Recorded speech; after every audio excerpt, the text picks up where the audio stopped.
Salut à tous les amis, c'est Aken, j'espère que vous allez bien. Aujourd'hui on se retrouve dans une nouvelle vidéo. Dans cette vidéo on va voir l'histoire d'une tueuse. Une tueuse qui est assez atypique parce que c'est une tueuse qui était très jeune. En tout cas sa carrière criminelle s'est déroulée pendant ses jeunes années. Et vous savez, on a tous déjà eu envie de tuer quelqu'un. Non, c'est que moi, n'appelez pas la police, je plaisante. Calme-toi et lâche ton téléphone. En tout cas là on va peut-être avoir un point commun, c'est que avec les vidéos d'horreur, les sujets d'horreur, je trouve que plus on en voit, plus on a envie d'en voir, dans le sens où il y a un peu un effet boule de neige, où tu te dis jusqu'où ça peut aller. Moi ça me fait ça, particulièrement avec les histoires de tueurs, d'affaires de meurtre, de criminels. Je m'explique. En gros, au début, tu vois, je m'intéressais à des histoires où c'était un meurtre, par exemple, d'un homme qui tue un autre homme simplement d'une balle entre les deux yeux. Après, je me suis dit, tiens, est-ce qu'il y a des choses plus sordides? Après, tu tombes sur des affaires où des hommes, en plus de tuer leurs victimes, vont aussi les torturer, faire ce genre de choses. Et après, tu vois, avec cet effet boule de neige, tu vois, moi, je suis arrivé au stade où je m'intéresse aux affaires d'enfants qui tuent d'autres enfants. Je sais,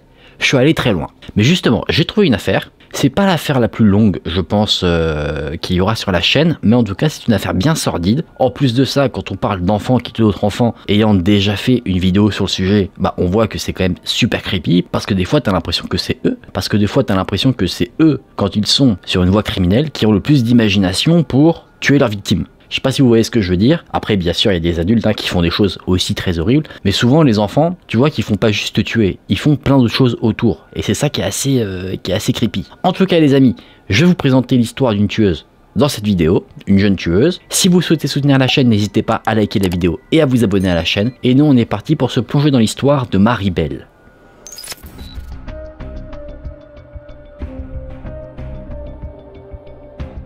Mary Bell est née le 26 mai 1957 au Royaume-Uni. Déjà, comme beaucoup de tueurs ou de tueuses, son enfance n'a pas été vraiment joyeuse. Sa mère était déjà une prostituée qui était souvent absente de la maison familiale pour aller faire le trottoir dans une ville voisine. Mary est arrivée dans la vie de sa mère relativement tôt parce que sa mère n'avait que 17 ans quand elle l'a eu. Elle n'a jamais connu son père parce qu'on suppose que le père était un des clients de la mère. Elle a des suppositions, parce que sa mère a eu une relation amoureuse avec un homme qui n'avait pas non plus un passif très joyeux parce que lui c'était un criminel qui a épousé sa mère peu après qu'elle naisse. Donc elle s'est dit peut-être que sa mère a dit au fameux criminel j'ai un gosse de toi donc tu t'en occupes, et du coup ils se sont mariés. Ça c'était sa supposition. Sauf que cet homme-là ne va pas beaucoup rester dans la vie de Mary parce que lui a été arrêté pour un vol à main armée. Donc il a vite quitté le domicile familial. On va dire qu'une mauvaise influence a quitté sa vie avec le départ de cet homme, mais il faut savoir que la relation entre Mary et sa mère était assez tumultueuse. Des témoignages disent que sa mère aurait à plusieurs reprises essayé de la tuer et essayé de faire passer ses tentatives de meurtre pour des accidents. Déjà là on est sur une ambiance familiale assez tendue. Mais c'est pas tout. À l'occasion, ça c'est aussi selon divers témoignages, la mère de Mary aurait abusé d'elle et aurait laissé certains de ses clients également abuser d'elle alors qu'elle était enfant. Donc, à un jeune âge déjà dans ce monde sordide, Mary y est restée. C'est-à-dire qu'à l'âge d'à peine 8 ans, elle-même allait dans la rue pour vendre son corps. Sauf que elle n'a pas fait ça à l'insu de sa mère. Sa mère le savait très bien et d'ailleurs, l'argent qu'elle pouvait recevoir de ses prestations, si on peut dire, de ses prestations en nature, ce n'est pas Mary qui les touchait. C'est sa mère qui lui prenait. Déjà, vous voyez un petit peu le contexte. On voit qu'elle est favorable à se tourner vers des penchants assez chelous, et elle est tombée vers le pire des vices. Le vice, c'est le meurtre. La veille de son 11e anniversaire, vraiment la veille, le 25 mai 1968, elle s'est dit, je vais m'offrir mon propre cadeau, un meurtre. Elle va étrangler Martin Brown, un jeune garçon de 4 ans, elle-même, à main nue, toute seule. Mais elle ne s'arrête pas là. Elle a maintenant le goût du sang dans la bouche qui lui plaît, mais elle a également plein d'autres idées malsaines. Par exemple, entre ce meurtre-là et le suivant, elle va avec une amie à elle, une jeune fille qui a le même nom de famille qu'elle, mais qui n'a aucun lien de parenté, Norma Bell. Elle était une jeune fille qui avait des problèmes mentaux. Et bien ensemble, elles vont s'infiltrer dans un orphelinat et le vandaliser. Sur place, elle va laisser des notes où elle va clairement avouer son premier meurtre, le meurtre du petit Martin Brown. Elle ne signe pas de sa main en disant « je m'appelle Mary Bell, j'ai tué telle personne ». Elle dit juste « j'ai étranglé Martin Brown ». Donc ça reste des notes anonymes. La police, après, quand ils sont venus enquêter sur le vandalisme, ont trouvé ces notes, mais ils ont pensé que c'était simplement des petits plaisantins qui avaient laissé ces messages. Si à ce moment-là, ils savaient de quoi il en retournait, je pense qu'ils auraient nettement moins pris tout ça à la légère. On avance un petit peu au cours de l'année 1968. On est le 1er juillet, et là les deux jeunes filles récidivent non pas un vandalisme, mais cette fois-ci un meurtre. Elle tue encore une fois un petit garçon, Brian Howie, qui lui était âgé de 3 ans. La police a découvert le corps quelques jours plus tard et leur analyse dit que les coupables de ce meurtre, ils ne savent pas encore que c'est dû à 2 fillettes, sont retournés sur le lieu du crime après l'avoir commis pour signer, en quelque sorte, leur acte macabre. Le jeune garçon avait été tué par étranglement à main nue, et plus tard, les 2 jeunes filles sont revenues pour signer le corps. C'est-à-dire qu'ils ont gravé un N sur le corps du petit garçon. Il y aurait d'abord eu un N qui aurait été marqué, on suppose le N de Norma Bell, puis ensuite il y a un petit pont sur le N qui a été rajouté pour en faire un M, le M de Marie. Ça avait été tailladé sur l'abdomen du jeune garçon, avec des lames de rasoir. Quelques cheveux avaient aussi été découpés au ciseau, probablement pour que les 2 jeunes filles aient un souvenir de leur victime commune, mais c'est pas tout. Avec le même ciseau avec lesquels elles ont coupé quelques mèches de cheveux, elles auraient également mutilé les parties intimes du jeune garçon. Là, vous avez une vue sur les meurtres qui ont été commis. A priori, on n'a pas forcément trop d'indices qui pourraient diriger vers l'arrestation des 2 jeunes filles, et en tout cas de Marie Bell. On n'a pas non plus l'air d'avoir d'indices qui permettraient d'indiquer que les tueurs sont des enfants. Bon, comme dans beaucoup de cas de meurtre d'enfants, généralement, quand on découvre un corps et qui n'est pas dû à une mort accidentelle, on lance une chasse à l'homme. Là, en voyant qu'on a apparemment un tueur d'enfants en liberté, eh bien effectivement une chasse à l'homme a été lancée. Mais rapidement, cette chasse à l'homme n'est plus restée une chasse à l'homme, mais est restée une chasse aux enfants. Et comment la police a pu déterminer que c'était des enfants qui avaient commis de telles abominations? Eh bien, des liens ont été faits entre les meurtres et également le vandalisme de l'orphelinat, parce que on voit bien que les cibles sont principalement des enfants. Les notes qui ont été laissées, eux, semblent pertinemment avoir été écrits par des enfants, de par le vocabulaire utilisé, de par l'écriture en elle-même. Par exemple, une des notes disait, avec pas mal de fautes d'orthographe, « Vous êtes des souris, nous avons assassiné Martin Brown, vous êtes bêtes ». Vous voyez, de base, toutes ces notes avaient laissé penser que c'était une farce d'enfants, mais là, avec les meurtres derrière, on pense que ce sont ces mêmes enfants qui ont commis des meurtres. Vous voyez, on commence à se diriger vers cette possibilité-là. Également, peu avant les funérailles de Martin Brown, la première victime de Marie Bell, Marie et son amie Norma sont allées voir sa mère. Là, il faut quand même une sacrée paire de balls. Les 2 jeunes filles ont demandé à voir Martin, alors qu'elles savaient pertinemment qu'il était mort, et la mère a répondu que malheureusement, il ne pourrait pas le voir parce qu'il était décédé. Et Marie a répondu « Oh, je sais qu'il est mort, je veux le voir dans son cercueil ». Il y a aussi les analyses de scènes de crime, qui ont permis encore une fois de se rapprocher vers la solution qui est que ce sont des enfants qui ont assassiné les 2 enfants. Déjà, le corps de la 2e victime avait été partiellement dissimulé, ça avait été fait à la va-vite, un adulte aurait eu beaucoup plus de précautions à cacher le corps, et on voit qu'il y avait quand même eu certaines difficultés à assassiner les victimes. Un adulte aurait pu maîtriser un enfant assez facilement. Je m'explique. En gros, des indices montrent que on aurait bouché son nez, vous savez, en pinçant les narines, et on l'aurait étranglé en même temps. Il avait également des blessures à la jambe, qui avaient été faites avec les fameux ciseaux qui ont permis de couper ses cheveux, plus la taillade du N qui a été transformé en M. Vous voyez, ce genre de choses, c'est pas propre, c'est pas direct comme aurait pu le faire un adulte. Un adulte sur un enfant de 3 ans surtout, bah, il le maîtrise assez facilement et il lui fait ce qu'il veut, sans que l'enfant arrive trop à se débattre. Là, on voit que le ou les tueurs, dans notre cas les tueuses, ont eu du mal, parce que c'était jeune enfant contre jeune enfant, donc même à 2, elles n'avaient pas une force extraordinaire qu'aurait un adulte par rapport à un enfant. Vous voyez un petit peu le raisonnement? Donc tout ça a laissé penser que c'était des jeunes qui avaient assassiné les 2 victimes. Donc les policiers décident, après avoir fait ce raisonnement, d'interroger plein d'enfants. Et oui, Marie Bell et Norma Bell ont été interrogées. Elles ont été interrogées en plus de ça un peu différemment des autres parce que des témoins avaient vu ces 2 jeunes filles jouer avec une des victimes. Et les enquêteurs disent après coup que Norma, elle, était facilement irritable alors que Marie, elle, était plus silencieuse, plus observatrice. Là déjà, alors que les 2 jeunes filles sont interrogées, il y a des petits trucs qui vont pas dans leur sens, quoi. Déjà, les 2 jeunes filles ont des versions contradictoires de ce qui a pu se passer. Les 2 avouent, en tout cas, avoir joué avec le petit Brian, mais elles nient totalement l'avoir vu avant ou pendant le moment où il a été tué. Marie décide donc, voyant que la situation ne va pas à son avantage, d'inventer une histoire. Elle va dire au policier, alors qu'elle est interrogée une seconde fois, qu'elle a vu un petit garçon de 8 ans jouer avec le petit Brian et le frapper. Elle dit également qu'après elle a revu ce fameux garçon de 8 ans, couvert d'herbe, comme s'il s'était roulé sur le sol, et qu'il avait dans sa main une paire de ciseaux. Elle va alimenter encore son histoire en disant que ce jeune garçon avait essayé de couper la queue d'un chat avec ce fameux ciseau, mais elle dit qu'il n'y arrivait pas parce que les ciseaux semblaient cassés. Là, pour la police, ils ont trouvé qui est responsable du meurtre. Et quand je dis ça, c'est pas qu'ils pensent à un jeune garçon de 8 ans. Pour eux, Marie est la tueuse. Parce que l'information des ciseaux qui étaient cassés, il n'y avait que les enquêteurs qui l'avaient, ou alors les responsables du crime. Donc en fait, en disant ça, elle a clairement avoué en fait qui était responsable de ces meurtres atroces, c'est-à-dire elle. Là vous dites peut-être, bah attends, pourquoi elle parle d'un jeune garçon, pourquoi il l'accuse elle? J'y viens. C'est que le jeune garçon qu'elle a cité, elle l'a nommé.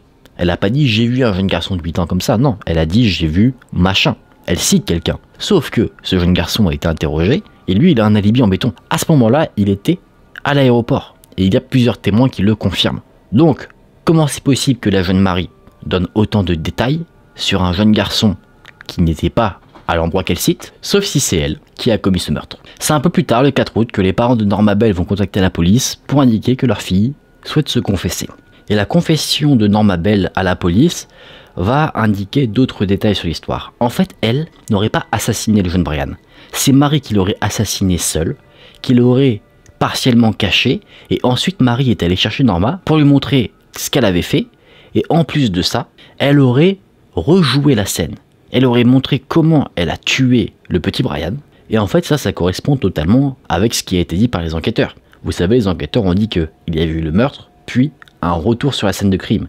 Et oui, en fait, Marie a tué seule le petit Brian, et ensuite elle est revenue avec Norma. Norma, après son aveu, a emmené la police sur la scène de crime, elle a montré où avait été cachée la lame de rasoir, lame qui a été retrouvée.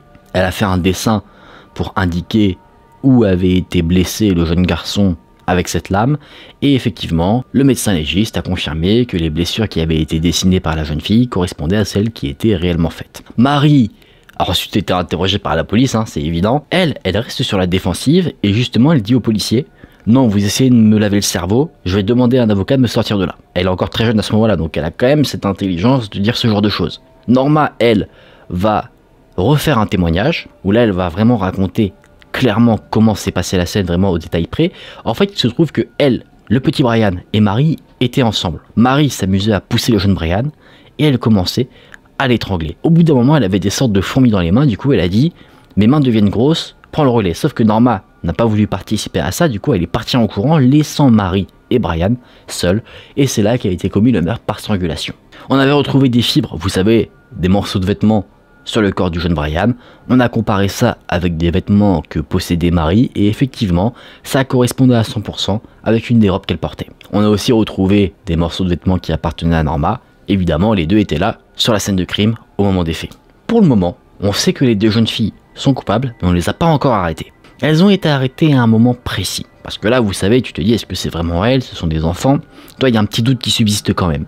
Mais le truc, c'est que au moment où il y a eu un cortège pour les funérailles du petit Brian, Marie Bell, elle, se tenait devant sa maison. Elle observait le cortège, et elle riait en se frottant les mains.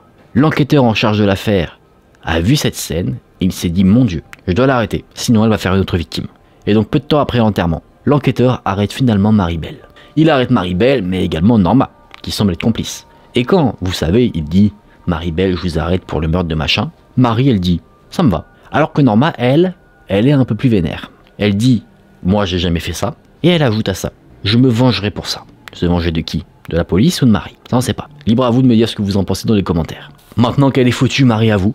Elle avoue le meurtre de deux jeunes garçons. Elle avoue également être à l'origine des notes qui ont été laissées dans l'orphelinat qui a été vandalisé, et également être à l'origine du vandalisme de ce même orphelinat. On a fait des évaluations psychologiques aux deux jeunes filles. Ces évaluations ont déclaré que Norma était une personne intellectuellement retardée, quelqu'un qui était facilement soumise et qui était très émotive. Alors que Marie, à l'inverse, était quelqu'un de brillant, de rusé, et qui pouvait être sujet à des sautes d'humeur. Une des conclusions des psychiatres était la suivante: les techniques sociales de Marie sont primitives. Ils prennent la forme de déni automatique, de complaisance, de manipulation, de plainte, d'intimidation, de fuite ou de violence. Comme toute affaire criminelle où le coupable est arrêté, évidemment, il y a un procès. Je vais pas aller dans le détail, mais en gros, Norma Bell, elle, est déclarée non coupable parce qu'elle a été déclarée comme manipulée. Marie Bell, elle n'est pas condamnée pour meurtre, mais pour homicide involontaire. On l'a condamnée pour ça suite aux conclusions des psychiatres. Elle est condamnée à perpétuité, et il se trouve que sa mère, qui n'est pas décédée du tout, se sert de la popularité un peu de Marie, la popularité qui est née grâce à ses actions morbides, pour faire des interviews, donner des informations sur sa fille, en échange d'argent. Donc vous voyez à quel point, quand même, Marie a vécu dans un contexte familial compliqué. Même emprisonnée, sa mère profite d'elle. C'est très chaud. Marie a d'abord été envoyée dans une école, vous savez, pas une prison, mais en gros une prison pour enfants si vous voulez. À un moment donné, elle a réussi à s'évader alors qu'elle était en transfert vers une autre prison, mais elle a été rechopée. Qu'en est-il aujourd'hui? Eh bien aujourd'hui, après avoir passé 12 ans en prison, Maribel a été remise en liberté. Comme pour l'affaire des 2 jeunes enfants qui en avaient tué un autre, elle a été remise en liberté d'une manière totalement anonyme.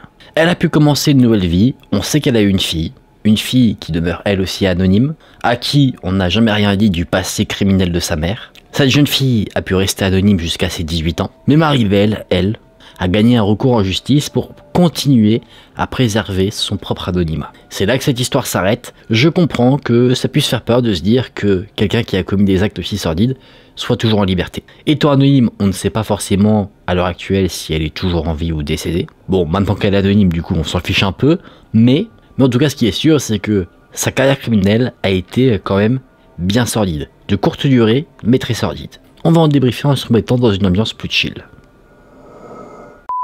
Alors, que pensez-vous de cette histoire? C'est pas une histoire où il y a plein de rebondissements. C'est une vidéo qui montre le début et la fin de l'affaire. Une affaire qui n'a pas duré des années. Après, généralement, les affaires où ce sont des enfants qui sont impliqués, alors pour le peu que j'en ai vu, ça se trouve, il y a des histoires qui durent vraiment très longtemps, mais en tout cas, pour le peu que j'en ai vu, ce sont des histoires qui sont résolues de manière assez vite. On arrive à arrêter les coupables, ils sont envoyés en prison, et étant enfants, généralement, ils sortent de prison de manière anonyme. On peut le comprendre parce que c'est fort probable que certaines personnes aient des envies de vengeance, qu'ils veulent tout simplement venger la mort des petits garçons qui ont été assassinés. J'espère que cette affaire vous a intéressé.